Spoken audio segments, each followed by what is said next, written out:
Hi everyone, thank you for joining in this talk about platform engineering adoption. I hope you will enjoy it and learn a lot from my presentation. So let's start. I have prepared today for you a talk about 3 practices that will ensure the success behind platform engineering adoption and make it more smooth, right? This is based on my experience and why I feel confident to talk about this to you. During my years working, I had the chance to work in Red Hat enabling streamlined teams and also platform teams. I worked in the Open Innovation Labs team here in LATAM, delivering the DevOps mindset and practices in different companies. And also in my previous year, I worked in Nestle, in the global IT center, providing a platform as a service for development teams, providing the platforms that will help them implement DevOps practices like CI/CD, code versioning. So I participate and lead that platform team there. So all the things I will talk for you today will be based on this experience. So if you have questions or doubts, just reach me out in the LinkedIn, or you can write me an email if you want, right? So what I have prepared for today is 3 steps presentation. First of all, we will go through what is platform engineering, the what and why we should implement platform engineering, what is the benefits. Then after understanding the benefits of platform engineering, we will talk about the challenges, the roadstones, because not all paths are easy, right? So it's important to understand them and be cautious with them to avoid the typical errors. Even when we are adopting other kind of cultures and practices, some of them are very common between them. And last but not least, we will talk about the 3 practices I mentioned at the beginning, right? And the reason for this presentation, to avoid the possibility to fail or fall down with the roadstones this path of platform engineering adoption has. So let's start with the intro. The what and why of platform engineering. So what is platform engineering? It's a discipline. This is the description you will be able to find in platformengineering.org webpage. It was defined by Lucas Galante, one of the leaders of the platform engineering movement. So he defines platform engineering as a discipline. Discipline is basically something that several people is trying to implement, right? But it's not just a discipline, it's a discipline of designing and building toolchains and workflows. And when he talks about workflows and toolchains, let's talk about first toolchains. Toolchains is a group of tools for integrated and fully configured to work together. And workflows means how people work. So we are talking about them together, right? The platform engineering practice is focused on generate them together to obviously enable self-services capabilities for software engineering organizations in this cloud native era. So Lucas Galante was seeking to find this thing for this definition of platform engineering to make it understandable and generate this sharing understanding that is a practice, is the discipline of reducing the cognitive load of the rest of the teams to focus on their core business and have internal customers using this platform as a self-service and reducing the possibilities of them to fail because they need to learn and develop skills that are not focused on or are not related with the core business they should be focusing, right? So why we are looking for platform engineering, why companies are looking for platform engineering. First of all is the standardization and control, because if you have all teams in your company working as they want or with the tools they want, or even with the same tools but implementing the tools as they can or as they understand, it's difficult to maintain, it's difficult to support at long in the time, and also it's difficult to control how people is managing these platforms to take the real profit and to implement the best practices all companies are trying to promote, mainly behind the concept of DevOps. So platform engineering and DevOps will be very connected. Even some speakers of platform engineering are saying that platform engineering is the next level of DevOps. The next benefit is reduction of cognitive load. The platform team will focus on have the skills to prepare the platforms for product teams and avoiding them to have this knowledge that is not really needed to build and deploy their own applications, their own IT core business. So they will use in a smooth way these platforms, reducing the knowledge they should need or the expertise they should need to keep like platforms of CI/CD to run and build their applications, or platforms to deploy their applications and manage their environments. Also, something that will improve is the reliability and stability, because we will have an internal team focus on the internal customer, which will be these streamlined teams, dev teams or product teams. So they will focus to have a real strong platform where the internal customers will work over to promote a better service for external users. So it has a lot of benefits for companies that are implementing, but it's not a smooth process if you don't take care of the main roadstones we will look here. So if you want to go deeper before to go to the roadstones, if you want to go deeper on platform engineering, I will recommend these talks that are available in the library in platform or engineering YouTube channel. First of all, Manuel Paes, one of the writers of Team Topology's book, were born this concept of platform teams. He talks about what is a platform as a product, and this is one of the topics we will be talking here, and is strongly related with one of the roadstones we need to identify and work on. The other one is Mayuri Hyde, is one of the collaborators of Lucas Galante in this platform engineering community. She is so smart, and based on her experience, she talks about what's happening with DevOps and platform engineering as practices, as movement, how they work together. And finally, but it's really important, the State of DevOps report for this year, 2023, focus 100% on platform engineering. So if you want to know more how platform engineering is impacting in the world, you can check the information in the DevOps report. What are the roadstones? Where are the challenges behind platform engineering adoption? Because it sounds very great to have platform teams inside my company taking care of platforms and solving the life for my product teams, and they will be able to focus on only develop and build their applications without the need to learn about how to implement CI/CD or how to implement cloud native deployments. Everything will be ready for them, right? How we can adopt this way of working smoothly without the failure that some companies had experienced in the past. So what are these problems, right?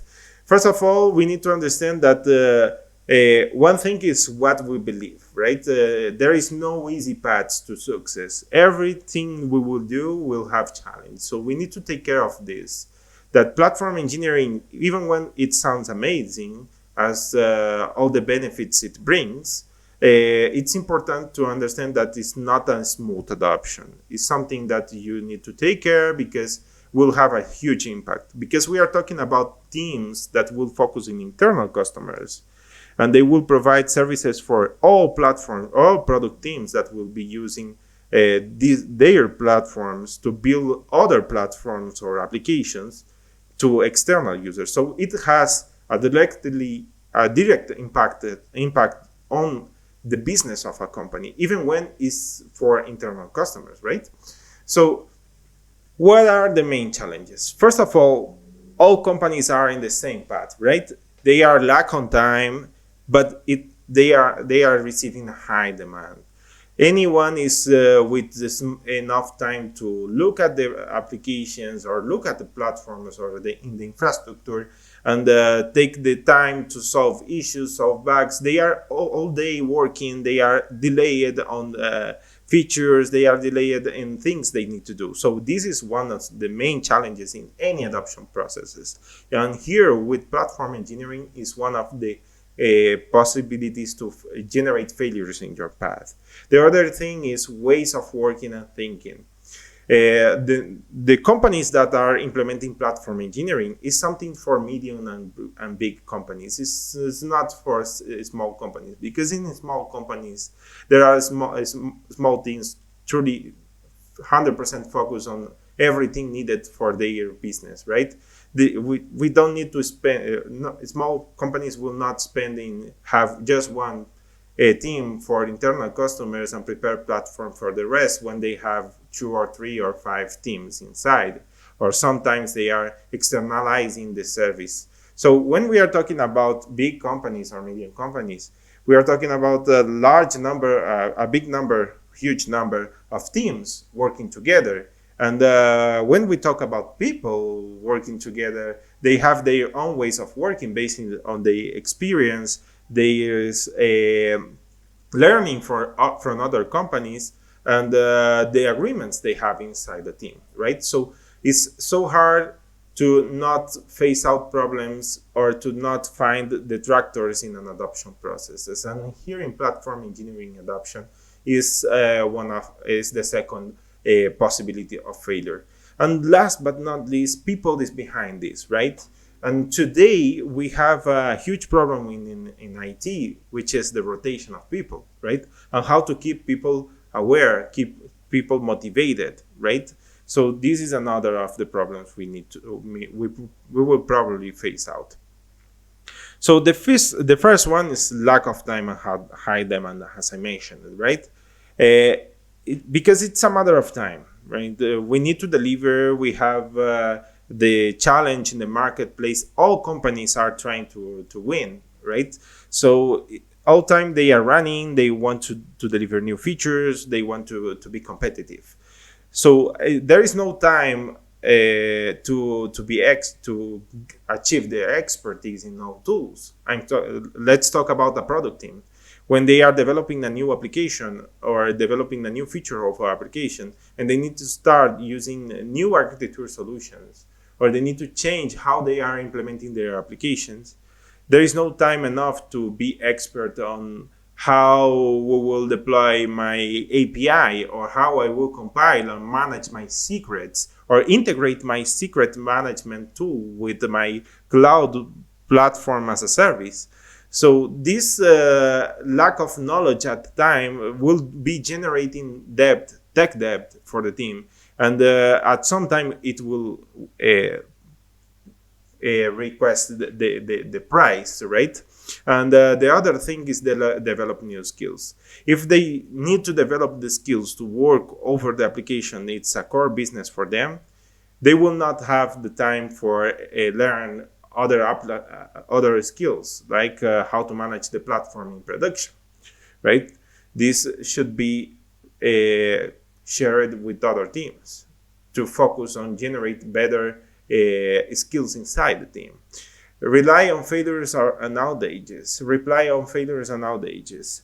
If a product team needs to reply to their failures and outages in their core business application, what will happen if they need to reply also to the platforms they use during the development and deployment process? And keep the documentation updated.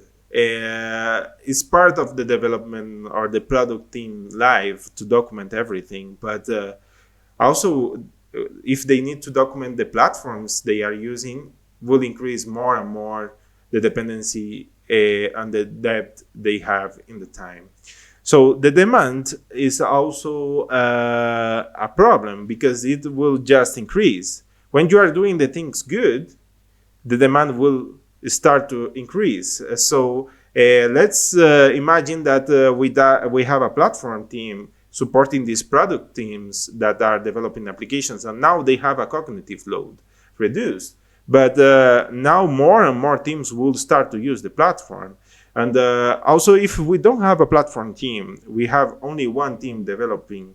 And now more teams are appearing because we have new business cases and we need more applications. All of them will try to use the same platform. And this platform that start to be strategic will be start to be the point of failure, because each team will try to do their own ways of working, and more users will appear with more doubts, more requests, more problems, right?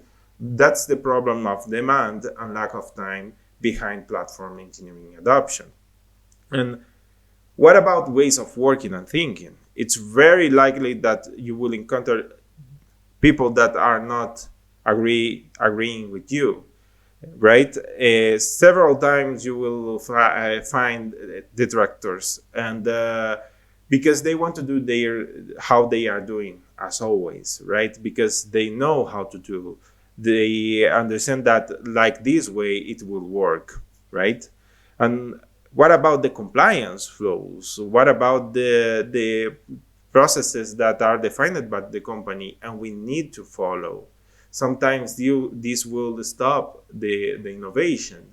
It will stop how we can make platform easily to be consumed by developers, by teams that are behind the software delivery life cycle.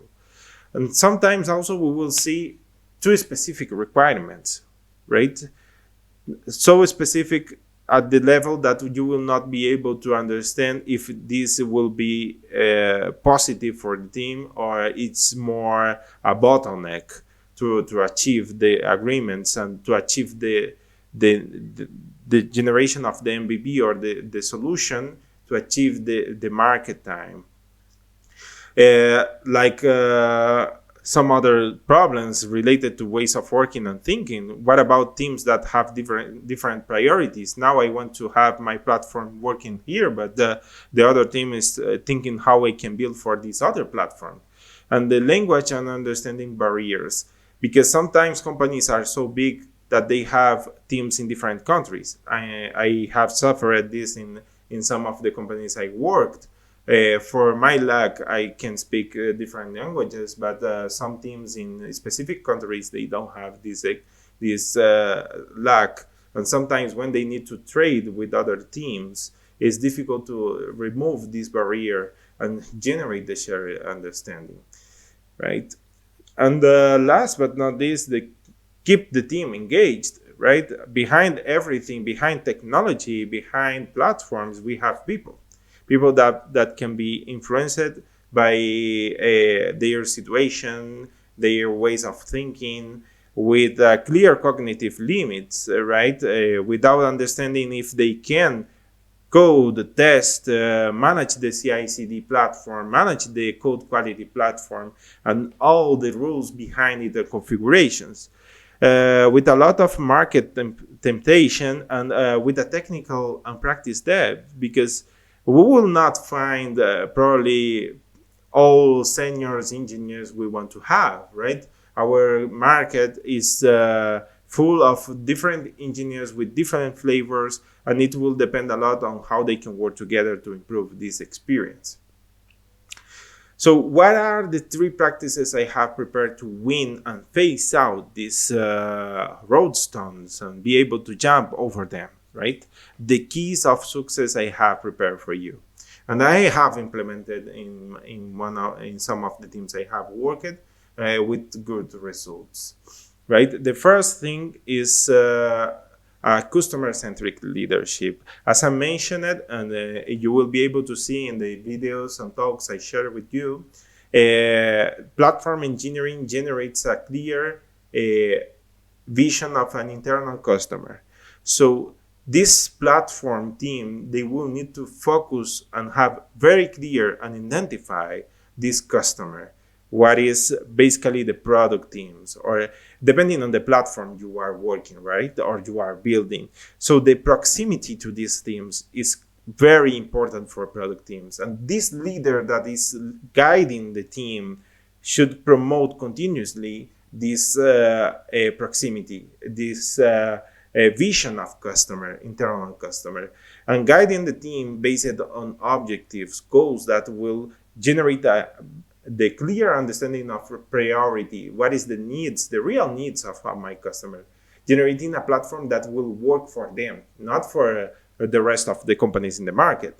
We need to focus on the real needs of our internal customer, because sometimes this company has their own policies, their own ways of work, and the platform should work for them without reducing all the cognitive load of this platform, of these product teams that will use the platform to start using this. Should be smooth at the level that they will just onboard the application and start coding and focusing on their core business. So this leadership with customer-centric vision is clear, is key for success, to remove all the problems behind the time and demand, because he will be able to decide what the platform team should be doing, on what they should be focusing in the moment based on the real needs of the customers.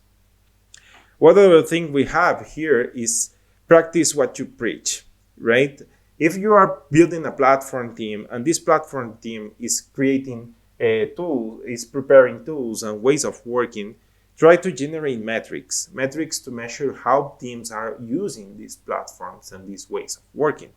But also use these metrics to measure platform team, right? How they are using this platform. To not only say, hey, man, use my platform, but I'm not using it. I don't know how it works. Because from real life, the platform team will understand how the platform itself should work, how the flows should be, because they will live it from their experience.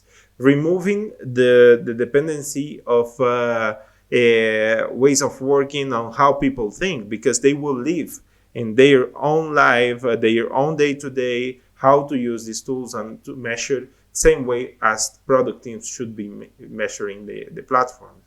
And that also will help them to keep engaged, right? Because they should be using the tool as they are promoting to be used. The other practice is form champions. We cannot have the knowledge, the expertise, the specific knowledge in all tools we are promoting in the platform as that we are offering as a service.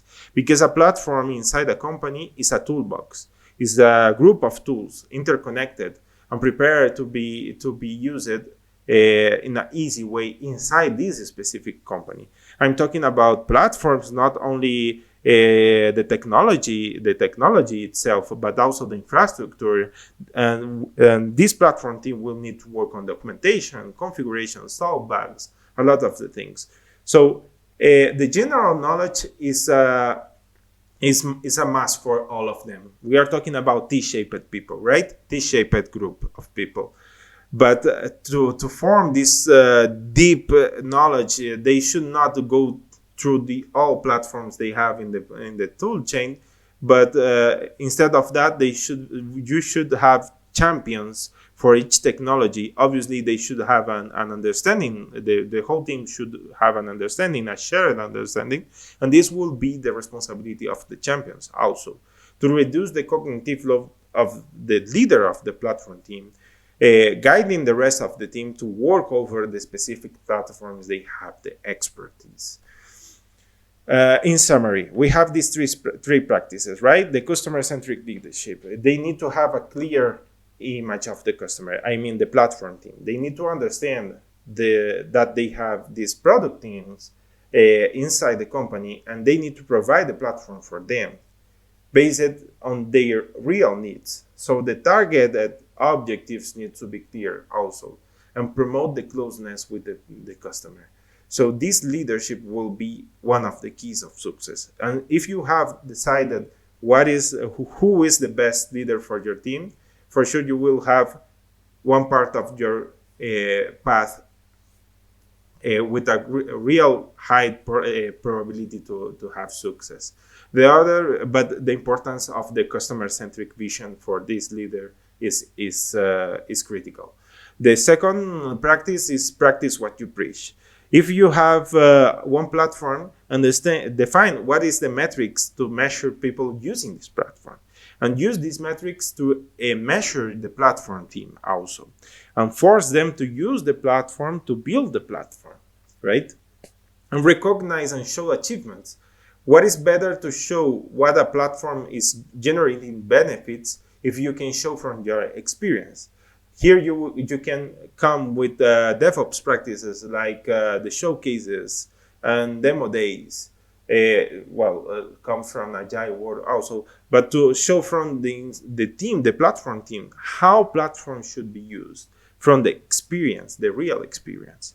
And last but not least, this practice is very important. I have been using in all companies I have worked, is farm champions, because one person cannot have all the knowledge, deeply knowledge in all platforms, all technologies we are working, right? So form experts by tool and delegate to them that they should lead that specific tool as part of the group. They should promoting which kind of trainings the rest of the team should be doing, which kind, how to structure the documentation, how to implement a configuration. They should be this lead, because the lead of a platform team will not have enough time just to be expert on all tools they will be managed, right? And trust on them. The champions should be people that are fully encouraged to work as a champion inside the team. So they should be these heroes of each tool, but not being unicorns inside the team, right? We don't want to generate people that cannot be replaced, or people that cannot have a backup, right? So these champions should be training and sharing the knowledge they have with the rest of the team to fill the gaps, right? And the leader should be promoting and delegating this vision and deciding who will be the experts of each tool. This is another of the real good practices I have implemented and have worked for me. So just to finalize, if you want to go even more deep on these three practices I have been implemented. Also, Nick Watt, that talk in the Platform Engineering conference in 2022, talked about people, processes, and platform, a community-focused approach. This talk will reinforce you the three practices I showed you today, and you will be able to find much more of platform engineering, the YouTube channel, and also in the platform engineering webpage, platformengineering.org. I will invite you to get involved in this movement and share your experiences and your keys of success, your practices to reduce the failures in the path. Because as idea, platform engineering have helped a lot of companies to go through their challenges and achieve the metrics and results they have been expecting. So thank you for your time. I hope you have enjoyed this presentation. And if you have doubts, you can reach me out in the chat or through the LinkedIn link. Find me in LinkedIn or write me an email. I will be able to participate and collaborate with you in any time. Thank you and have a nice day.